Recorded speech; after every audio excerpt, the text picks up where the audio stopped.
mengusir setan itu bukan karunia. Tapi itu adalah kuasa yang diberikan oleh Tuhan kepada siapapun juga. Tidak hanya sebatas pendeta atau hamba Tuhan atau para pelayan. Semua yang percaya Yesus itu akan diberikan kuasa. Ketika kita beriman sungguh-sungguh kepada Tuhan, maka kuasa itu.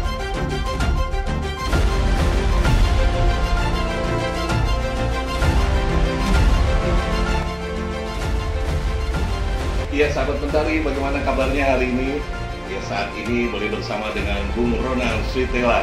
Ya, saya jauh-jauh nih boleh berada di tempat ini. Ya, ini ada di puncak gunung. Ya, asik. Terima kasih. Selamat sore, Bung Ronald. Bagaimana kabarnya hari ini? Selamat ketemu sahabat Mentari. Iya. Tuhan memberkati semuanya. Iya. Pada saat ini kita akan membahas yang sangat, boleh dibilang sangat panas nih sekarang ya. Ya, bagaimana kita mengusir setan merupakan sebuah karunia. Apakah ini betul atau tidak? Ya, karena karunia kalau boleh diartikan bahwa ini karunia itu sebuah pemberian, begitu ya? Sebuah pemberian yang Tuhan berikan. Tapi kadang-kala orang, itu yang mengusir setan ini harus mempunyai sesuatu hal yang sangat tanda kutip tertentu. Seperti itu. Nah, sekarang boleh bersama dengan Bu Ronald yang sering juga membahas masalah ini ya, bisa di sekolah, baik itu di ya boleh dikatakan sering juga di gereja-gereja gitu ya, menginformasikan tentang ini ya. Bagaimana menurut Bu Ronald? Baik, sahabat Mentari yang diberkati Tuhan semuanya, berbicara tentang mengusir setan, apakah itu karunia atau tidak? Ya. Maka saya akan, sebelum kita uraikan semuanya, saya akan berkatakan bahwa mengusir setan itu bukan karunia. Tapi itu adalah kuasa yang diberikan oleh Tuhan kepada siapapun juga. Tidak hanya sebatas pendeta atau hamba Tuhan atau para pelayan. Semua yang percaya Yesus itu akan diberikan kuasa. Ketika kita beriman sungguh-sungguh kepada Tuhan, maka kuasa itu Tuhan berikan bagi kita. Pertanyaannya adalah seberapa jauh kita beriman kepada Tuhan. Betul. Dan iman itu butuh keberanian. Jikalau umpamanya kita beriman tapi kita tidak mempunyai keberanian untuk melangkah dalam Kristus, bagaimana iman itu bisa terwujud dalam kehidupan kita? Tapi sebelum kita akan melanjut, kita berdoa. Bapa, dalam nama Tuhan Yesus Kristus kami mengucap syukur kepadamu karena di saat ini Engkau mempertemukan kami kembali dalam sahabat Mentari. Terima kasih Tuhan, karena kami percaya di dalam kesibukan kami, di dalam pergumulan hidup kami masing-masing, Tuhan terus pakai kami untuk menyatakan kemuliaan dan kehendak-Mu. Dan biarlah melalui acara sahabat Mentari ini Tuhan menjadi berkat, menjadi saksi, menjadi kekuatan, pengharapan bagi setiap orang, bahwa di situ adalah kebenaran firman yang disampaikan, di situ hadirat Tuhan ada di tengah-tengah kita semua. Berkatilah kami semua di tempat ini Tuhan, para kru semuanya, berkati kami semua, agar apa yang keluar dari hati dan pikiran bahkan mulut kami semuanya hanya adalah kebenaran firman dan kehendak-Mu yang terjadi. Kami percaya melalui acara ini iblis dipermalukan, nama Tuhan dipermuliakan, sehingga kami juga percaya memberkati untuk setiap orang untuk maju terus di dalam Tuhan. Haleluya, puji Tuhan. Amin. Amin. Baik, kita akan buka di Markus 9 ayat 38-41 dengan judul perikop seorang yang bukan murid Yesus mengusir setan. Kata Yohanes kepada Yesus, "Guru, kami lihat seorang yang bukan pengikut mengusir setan demi nama-Mu. Lalu kami cegah orang itu, karena ia bukan pengikut kita." Tetapi kata Yesus, "Jangan kamu cegah dia, sebab tidak seorang pun yang telah mengadakan mukjizat demi nama-Ku dapat seketika itu juga mengumpat Aku. Barang siapa tidak melawan kita, ia ada di pihak kita. Aku berkata kepadamu, sesungguhnya barang siapa memberi kamu minum secangkir air, oleh karena kamu adalah pengikut Kristus, ia tidak akan kehilangan upahnya." demikian firman Tuhan? Firman Tuhan jelas berkata bahwa ada orang yang bukan dari kelompok murid-murid Tuhan, Ya. tetapi dapat mengusir setan dengan memakai nama Yesus. Itu jelas. Jadi artinya bahwa mengusir setan itu bukan berbicara karunia, tapi mengusir setan itu berbicara adalah kuasa. Bahwa dalam nama Yesus mengalir kuasa Tuhan. Dengan kuasa itu maka iblis dikalahkan. Betul. Itu yang saya mau tekankan. Jangan sampai kita terkecoh dengan segala tipu muslihat iblis, lalu kita akan berpikir yang bisa mengusir setan hanya orang tertentu. Padahal kita itu diberikan kuasa. Ketika kita percaya dengan sungguh-sungguh kepada Tuhan, maka otomatis Tuhan memberikan kuasa itu bagi kita. Pertanyaannya, kita berani nggak untuk melangkah? Kadangkala ketika kita sudah diberikan kuasa, bahkan mungkin karunia dari Tuhan, tapi keberanian dalam diri kita itu melempem. Betul. Sehingga istilahnya kalau orang awam bilang kalah sebelum bertanding. Itu jangan sampai terjadi dalam kehidupan kita. Bahwa kita umat pemenang, kita keluar sebagai pemenang, bahkan lebih dari pemenang. Memang harus diakui bahwa jangankan kita, semua nabi yang tertulis dalam kebenaran firman, itu tidak ada satupun yang melakukan dengan sempurna. Betul. Tapi ketika dia mau mengambil langkah, maka yang akan menyelesaikan itu siapa? Tuhan. Tuhan mau untuk kita mengambil langkah. Maka oleh karena itu, Tuhan mau dalam kehidupan kita ada punya keberanian untuk melangkah. Saya mengambil suatu kesaksian ya. Yeah. Saya pernah beberapa waktu lalu, saya didatangi teman pelayanan. Dan kita terlibat pembicaraan, sharing tentang pelayanan, sampai pada ke tingkat bagaimana mengusir setan. Dan dia sempat berkata sama saya, "Bro, bukankah mengusir setan itu adalah karunia? Kalau kamu bisa buktikan bagi saya di dalam firman Tuhan bahwa mengusir setan adalah karunia, coba berikan bagi saya." Ternyata sampai kita menyelesaikan pembicaraan, dia tidak bisa membuktikan itu. Dan saya membuktikan bahwa mengusir setan bukan karunia, tapi itu adalah kuasa. Saya memberikan beberapa ayat firman, seperti salah satunya tadi yang terambil di Markus, itu saya sampaikan kepada dia, bahwa dia menyadari, benar ya, bahwa mengusir setan bukan karunia. Lalu pada beberapa waktu ini yang baru saja terjadi 3 hari yang lalu kalau tidak salah, itu ada rekan juga yang datang ke tempat saya, dia berdialog dengan saya, berbicara kebenaran firman, dan dia baru menyadari. Sehingga satu tanggapan dia atau pertanyaan dia mengatakan gini, "Pak, kalau begitu untuk mengusir setan bisa siapa saja? Tuhan bisa pakai siapa saja?" Saya bilang, "Ya, Tuhan bisa memakai siapa saja, bukan hanya untuk mengusir setan. Dalam segala hal Tuhan bisa memakai siapa saja." Betul. Bukan harus pendeta, bukan harus hamba Tuhan, tidak. Dan memang sempat saya berbicara dengan dia, saya menjelaskan sepintas, dan mungkin saya akan jelaskan di tempat ini juga di saat ini, bahwa kalau zaman sebelum Yesus Kristus itu banyak setiap orang-orang yang percaya, bangsa Israel itu kalau mau datang kepada Tuhan, mereka pasti bertanya kepada Nabi. Nabi, apa kata Tuhan? Apa mau Tuhan? Tapi setelah kedatangan Yesus, Yesus memutuskan membuat hubungan yang tadinya terputus antara Tuhan dengan manusia menjadi tersambung kembali, sehingga siapa saja boleh datang kepada Tuhan. Oleh karena itu yang terpenting dari kehidupan kita, Tuhan melihat hati kita. Seberapa besar hati kita yang kita bebaskan atau kita berikan kepada Tuhan. Waktu itu juga penting, di mana kita sesibuk-sibuknya, tapi marilah kita luangkan waktu untuk Tuhan.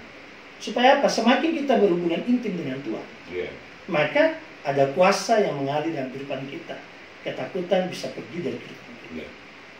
Saya menggarisbawahi siapa saja. Artinya tidak membedakan di situ. Begitu ya. Mau anak kecil pun, mau orang dewasa pun, mau siapapun, whatever lah. Siapapun itu bisa. Itu yang saya tangkap seperti itu ya.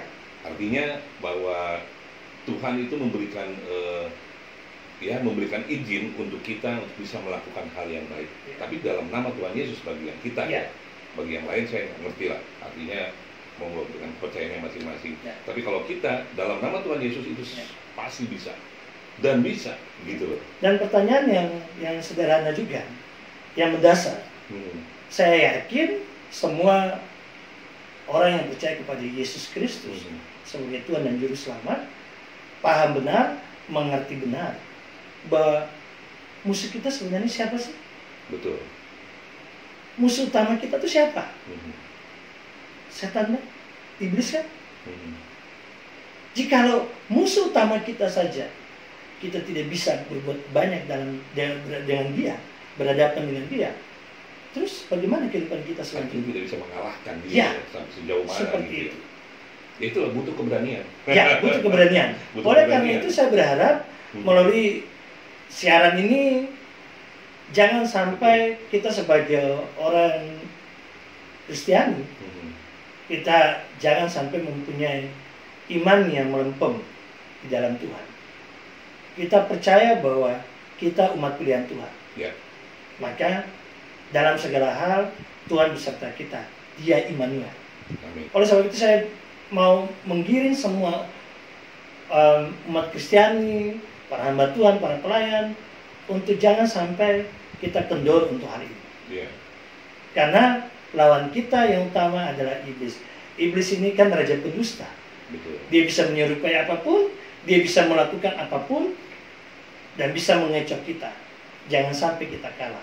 Dan selain itu, dalam hal ini tidak ada orang yang dikhususkan oleh Tuhan. Betul. Tidak ada. Selama kamu percaya Tuhan dengan sungguh-sungguh, kamu bisa membangun mesbah Tuhan dalam hidupmu, dalam pribadimu, maka saya percaya kuasa Tuhan pasti nyata dalam hidupmu.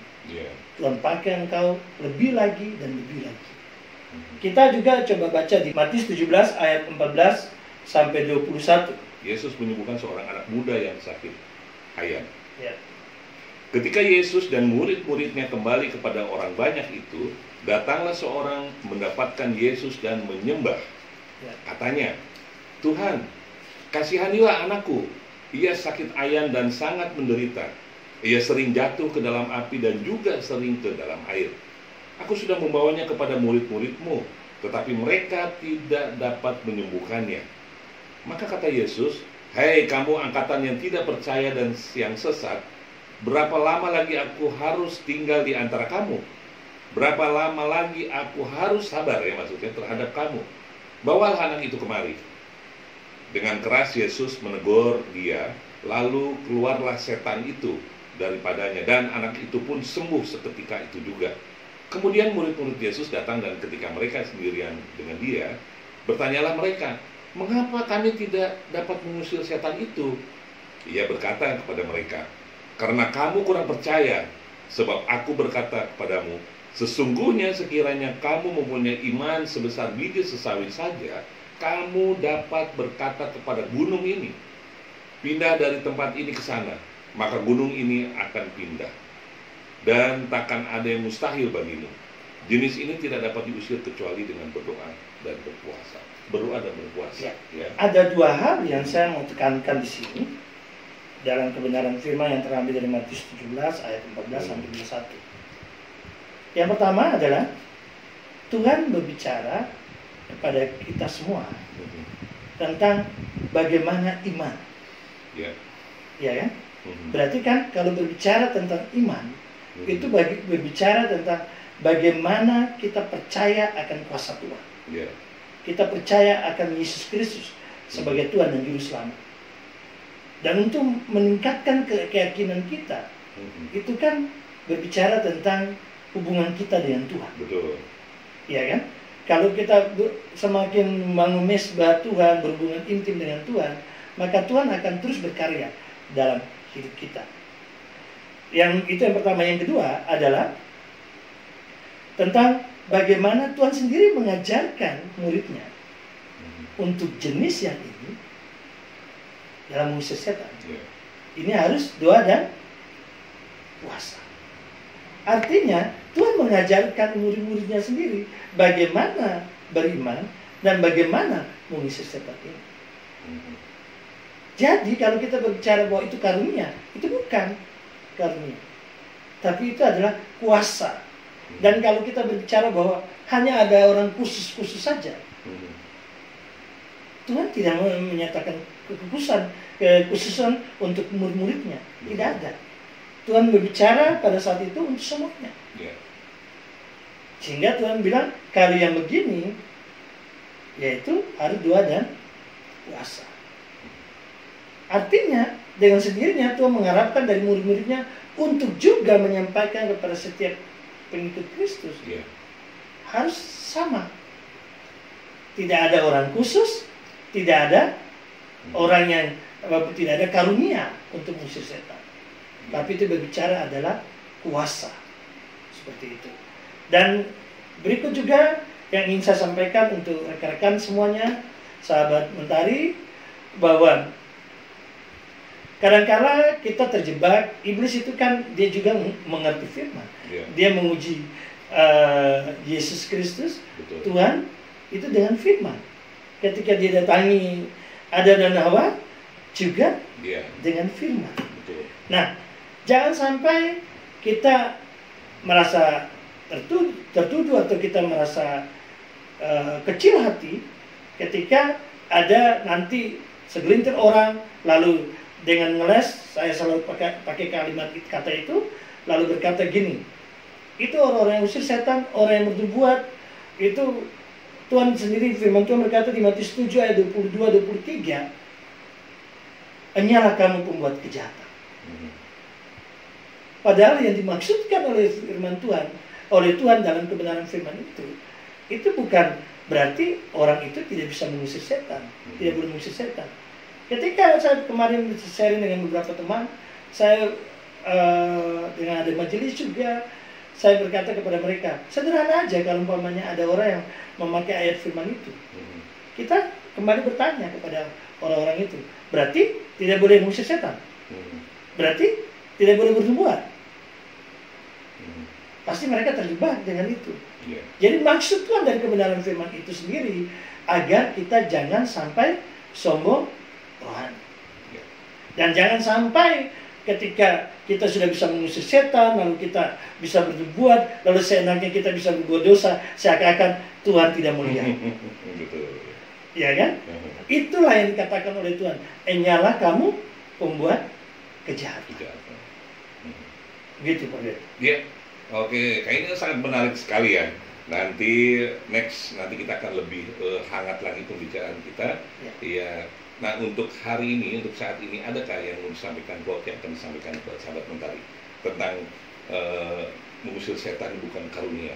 Ya, baik sahabat Mentari yang diberkati Tuhan, saya secara pribadi ingin sampaikan untuk rekan-rekan semuanya, sahabat Mentari, untuk kita hidup lebih di dalam Tuhan, kita membangun mesbah Tuhan, paling tidak ketika kita mau mengawali hari, ketika kita membuka mata kita, jangan lupa kita berdoa.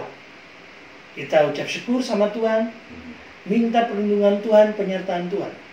Maka Tuhan tidak akan pernah tinggal diam dalam kehidupan kita. Kalaupun ada segelintir orang mungkin berkata, kalau untuk mengusir setan itu bagaimana kita harus melindungi istri, anak, dan sebagainya. Saya mau berkata, tanpa mengusir setan pun memang sudah tugas kita untuk berdoa bagi istri dan anak-anak.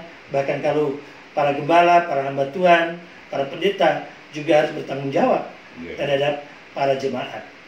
Mereka harus membawa, karena Ibrani juga berkata bahwa kita memang tunduk sama pemimpin. Tetapi ada ayat seterusnya berkata bahwa karena kami para pemimpin kurang lebih selalu memperhatikan kalian.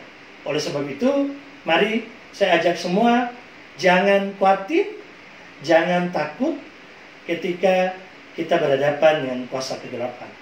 Singkat cerita aja, hal yang sederhana, manusia itu adalah ciptaan Tuhan yang paling mulia. Betul. Iblis, malaikat itu diciptakan untuk melayani siapa? Melayani manusia kan? Sedangkan iblis sendiri berasal dari malaikat yang dicampakkan karena memberontak terhadap Tuhan. Jikalau kita sendiri takut sama iblis, lah berarti kita bukan makhluk termulia. Betul. Keberadaan kita itu di atas malaikat. Keberadaan kita di atas iblis. Maka tidak seharusnya kita takut terhadap iblis. Lawanlah iblis, bersama Tuhan Yesus Kristus kita pasti menang. Amin. Ya, demikian sahabat Mentari, kita boleh berbincang-bincang dengan sahabat saya Bung Ronald. Ya, kiranya ya menjadi bagian berkat juga untuk kita, bahwa kita harus berani dalam nama Tuhan Yesus. Ya, semua itu akan dienyahkan, akan dilenyapkan. Ya, asal memang kita berani kembali ke diri kita, berani atau tidak. Bagaimana dengan sahabat Mentari? Terima kasih, sampai ketemu lagi dengan sahabat Mentari di next untuk podcast selanjutnya. Terima kasih, Tuhan memberkati. Terima kasih.